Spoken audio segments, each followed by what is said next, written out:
Hey, how's it going? Welcome back to another episode of the Usagi Jimbo podcast. I'm your host, Mike, as always, as I hit the microphone. Uh, we are back again looking at Usagi Yojimbo, Chapter 4, uh, Thunder and Lightning of the Dragon Bellow Conspiracy. So let's get right into this, and let's talk about some Usagi Yojimbo.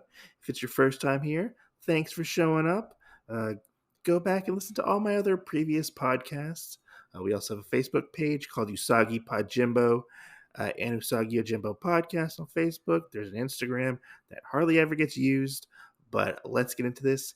Hope you guys enjoy this story of the Usagi Yojimbo. We're right in the middle of the Dragon Bellow Conspiracy, so let's get into this, have some fun, and discuss this next issue.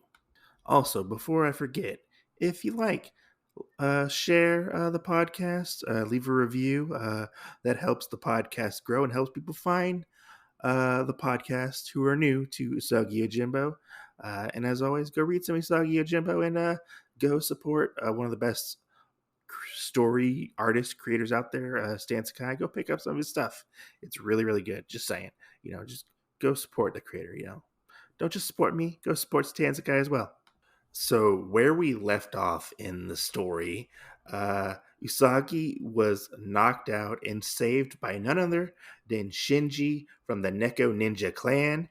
And in this start of this issue, we see Usagi riding on his horse, and he ends up falling through a big giant crevice through the ground.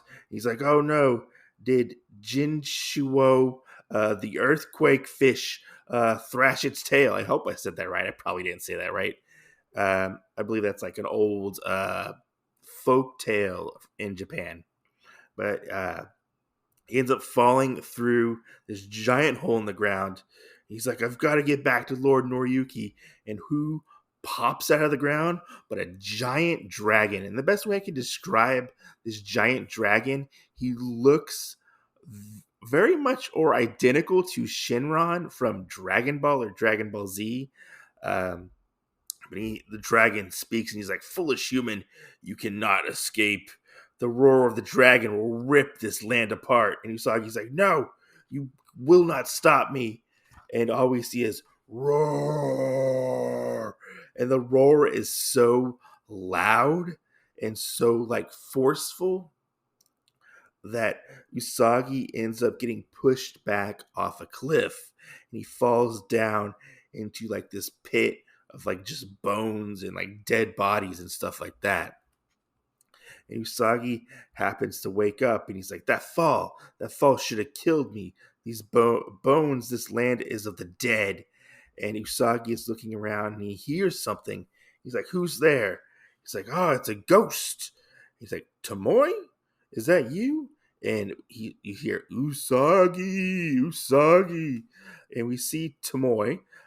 She is dressed quite differently. She is wearing like a solid white kimono with this like I don't want to say like a half bandana on her head, and she's carrying like a lantern.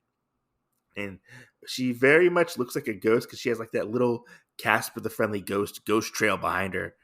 And Tomoe says, "Usagi, you let me die." He's like, "No, I did not let you die. You forced me to leave," Usagi says, "to go report back to Lord Noriyuki." He's like, "No, you failed to even do that," Tomoe says. And Tomoe starts to change. Her eyes start to get red. Her teeth start to grow and get sharp. You see her fingers get long and like sharp. And she lunges and goes for Usagi. And Usagi wakes up in a cold, dripping sweat. And he's like, "Oh, my head, where have I been?" And you hear, "Oh, a bad dream?" And Usagi's like, "Who's that?" And you see Shinji and Usagi are in like this little rest area, it seems like, or like a little cabin, I would say. He's like, "Shinji, I thought you died." And Shinji's like, "Oh, that was an illusion. One of my ninja skills. I actually I rescued myself using a grappling hook." And Usagi's like, "When the last time we met, you tried to kill me, and now you want to be friends?" And Shinji tells Usagi, "I am basically in your debt. I have learned from the previous issue or two since then to now, I guess Shinji has found out that Usagi was telling the truth and he apologizes. So basically, he owes Usagi like almost like a debt or like a life debt kind of thing, you know. And he basically apologizes, and Usagi's like, "Apology?" Uh, he's like, "Surprised? We ninja do actually have a code, a lot like the Warriors Bushido code." And Shinji happens to say, "Oh, we've rested enough. We have to go." And he basically tells Usagi to go follow him. We leave Shinji and Usagi, and we actually go back to Tamakuro's castle with Tamakuro and Torame. And Tamakuro is basically belittling Torame for Usagi escaping. And he's like, "Oh, you're the one who convinced me to do this, Torame. It's all your fault. We have to find Usagi." And Torame tells Tamakuro that, "Oh, he won't escape. We basically sealed the land around, so the borders are sealed. Nobody's gonna get out." And this, which I guess prompts Tomakuro to up his schedule, and he's basically tells Turame that they are going to finish what they start, and they're going to basically take over the Shogun. And they happen to, or Tomakuro asks what happened to the Neko Ninja, or not the Neko Ninja, to Tomoe, and they haven't found Tomoe yet, apparently, according to what Tarama said. But they're looking for her, and basically Tamakuro tells Tarama that, "Hey, if you don't find this Neko, this not Neko Ninja, I don't want to keep saying Neko Ninja. Maybe it's because they've popped up already. But this Gaishu uh, uh, samurai retainer, bodyguard, whatever you want to call her, that basically Tamakuro is going to have Tarama's head for this." And we transition from that. We see Tomoe. Tomoe is in the still in the fortress, still in the Tamakuro's fortress, and she is like propped up against the wall, hiding, and it's pouring down rain. She happens to hear a Neko Ninja run by, and he happened to kill one of the guards, and she's wondering exactly where he is going. We find out that we transition from that to finding out that Shinji is taking Usagi to a waterfall. Usagi is amazed, like, why are we going to a waterfall? And they happen to find out that there's a hidden cavern behind this waterfall, and all of the Neko ninjas are in this particular hidden cavern. And Usagi is amazed. We happen to find out that Shinji is actually the chief of the Neko ninjas, which is pretty interesting to hear. And Usagi asks Shinji, "Hey, I thought all your clansmen died." And Shinji said, "No, fool, they did not die. I'll die because I had them all come back to, or most whatever surviving ones I had come back because they were all spread out throughout the region." And so that's why they were able to all survive. Usagi happens to ask Shinji, "Why are you revealing all of this to me?"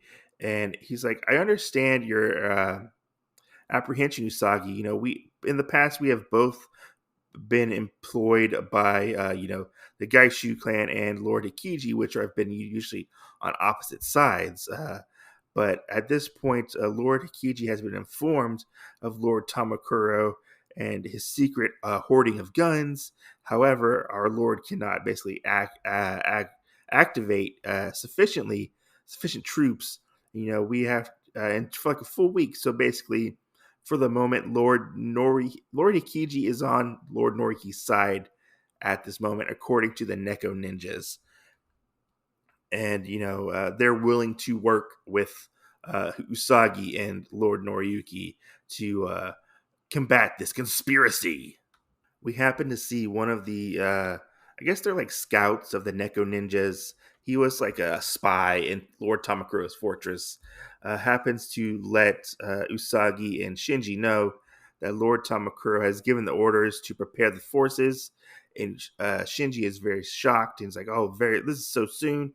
Ready yourselves, men. We're going to attack Lord Tamakuro's fortress." And he's like, prepare yourselves, act like uh, you're going to die tonight. And Usagi is taken back, like, oh, why would you prepare to die? And Shinji says that's basically the ninja's life is to die in battle. Wouldn't you do the same, samurai?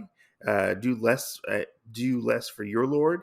But Usagi doesn't really answer on that question.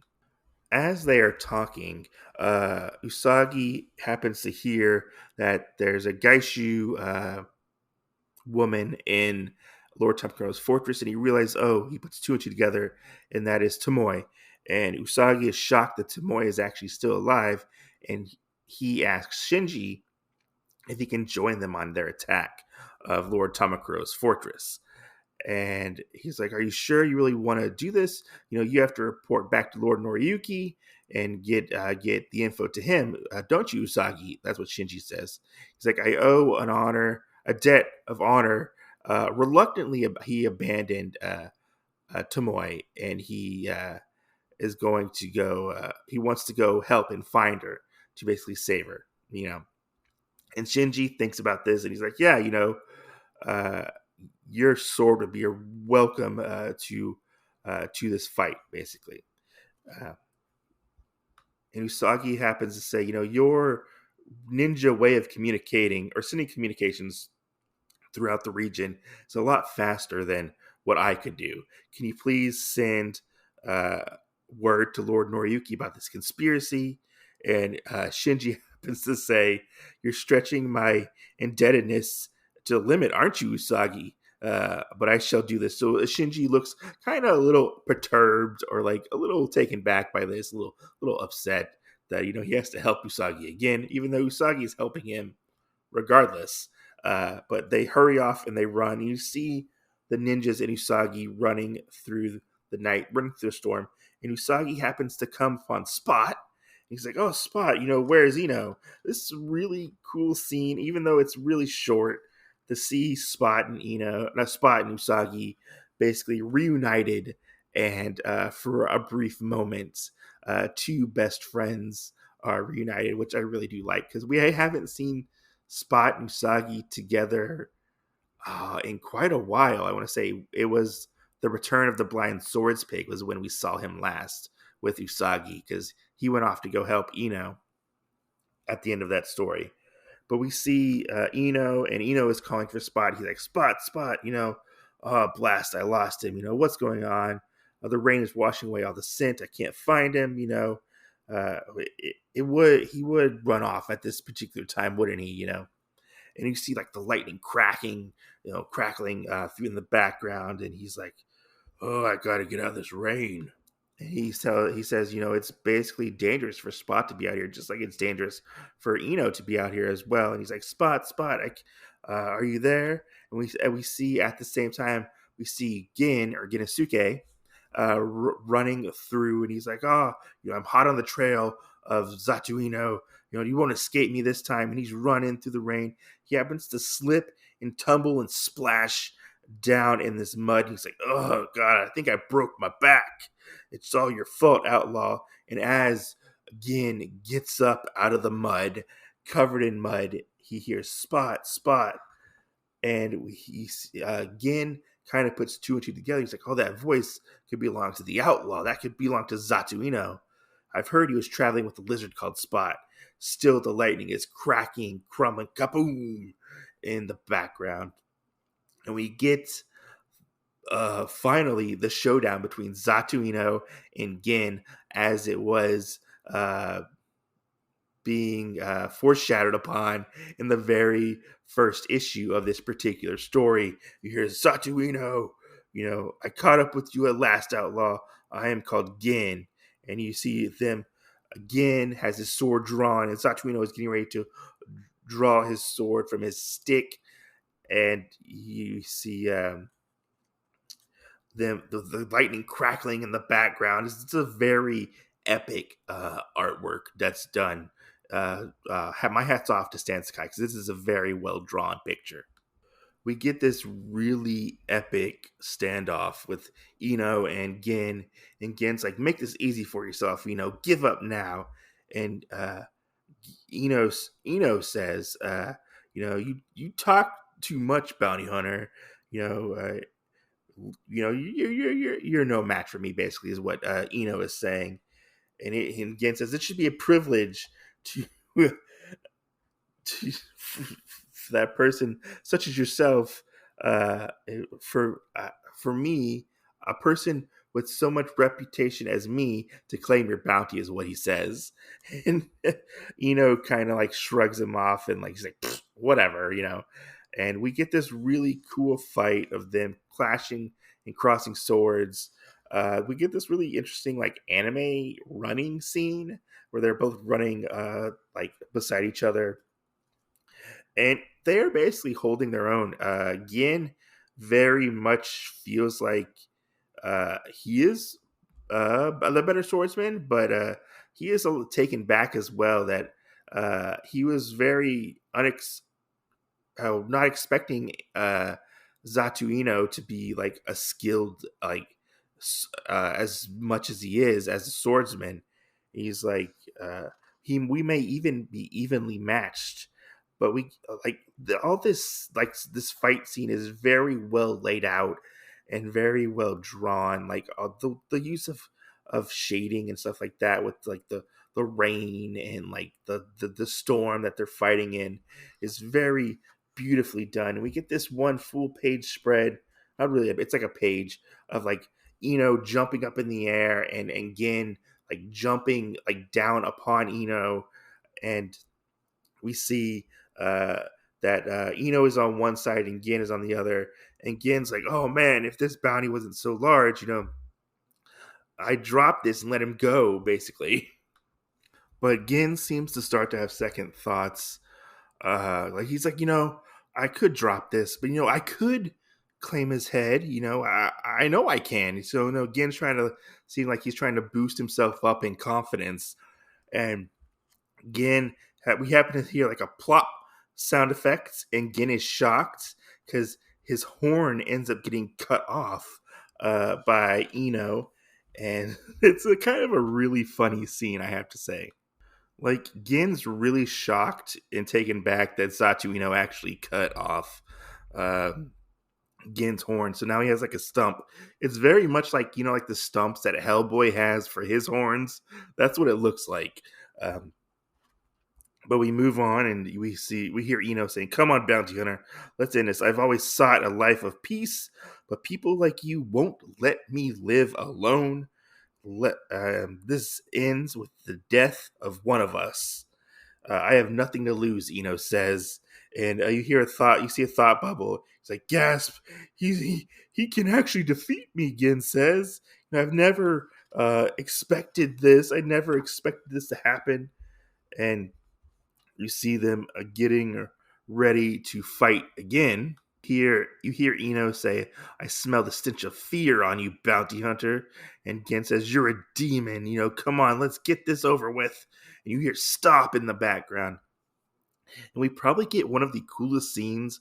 I would love to have this particular scene as a poster, but we get Gin and Zato-Ino, and we see them. They're like, "Usagi, spot," and they are looking up at Usagi spot, just a giant group of ninjas. And Gen's like, "Oh, I'm glad to see you, my friend. Together we can take out this outlaw, and I'll split the bounty with you." And Zato-Ino has the opposite effect, or opposite thinking thought process, and he's like, bah, come on, I'll face all of you. So Zato-Ino is ready to die, and he is basically going to fight everybody who gets in his way of finding his peace. And Usagi tells them to stop your squabbling. Don't concern the squabbles don't concern us. Basically, we need to go stop this conspiracy against the Shogun himself, and that's why him and the ninjas are there. He happens to tell both Gin and Ino that we can use both your skills. I'm sure there will be rewards for you for those who show loyalty to Shogun. And Gin's ears kind of perk up. He's like, "Reward? Ooh, yay!" And he's like, "What?" Ino says, "What has the Shogun to do with me?" And Usagi says, you've been hunted and stuff like that. I'm very sure we can guarantee you uh, uh, protection in Lord Noriyuki's land. And he's like, no, I'll slay you all. Then I'll go on my own. As he's saying this, shaking his fist at Usagi, Usagi comes back with, and I'll live a life continuously on the run. What about your dream of a life of peace? You know, and me in the Ginchu province. I'm an honor. I'm a. You have my word and honor that I will basically you know protect you and help you get the peace that you so much deserve. And so they basically both kind of like almost like reluctantly agree, it seems like, to join Usagi and the Neko ninjas. But they go off, and Usagi's like, I'll explain everything, on the way. Let's do this. We're gonna go attack Tamakuro's fortress. And Gen's like, what? We're going to go attack a fortress? Come on, you must be crazy. And we see them. They are later on. You see them. He's like, "What? You expect us to overthrow this fortress?" Gin says, and Zato-Ino says, "You're a fucking coward," basically. And he's like, "We have a plan. Shinji has a plan." And Usagi's like, "Shinji, what's your plan?" He's like, "We wait and we wait." Usagi's taken back, and Shinji tells them that some of his people have already infiltrated the fortress, and we see these ninjas running around jumping, and they happen to set some gunpowder off. There's a big explosion, and we see the explosion go off, and Shinji happens to say that Lord Tamakuro is not the only one who has black powder. And the explosion is really cool. It takes out, like, the gate opens up and blows away the guards that are in front of it. And this issue ends with all of our people, or all of our participants in the Dragon Bellow Conspiracy. We have Usagi, Gin, Spot, and Shinji all running to overthrow and take over this fortress.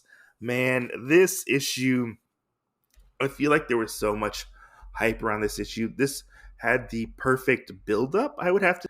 In my opinion, this would have had the perfect buildup because the Gin Eno storyline has been building up over the past three chapters of this book, and I've been waiting to see what's going on with these two because they do have that particular, I want to say, uh, rivalry, or maybe like an unrequited bromance. Maybe, I don't know, but their fight did not disappoint, I have to say. And seeing Shinji and Usagi come to an agreement and come to basically like almost like the enemy of my enemy is my friend type of situation, and seeing them coming together and working together to overthrow Tamakuro is really interesting. It's good to see Tomoe still alive.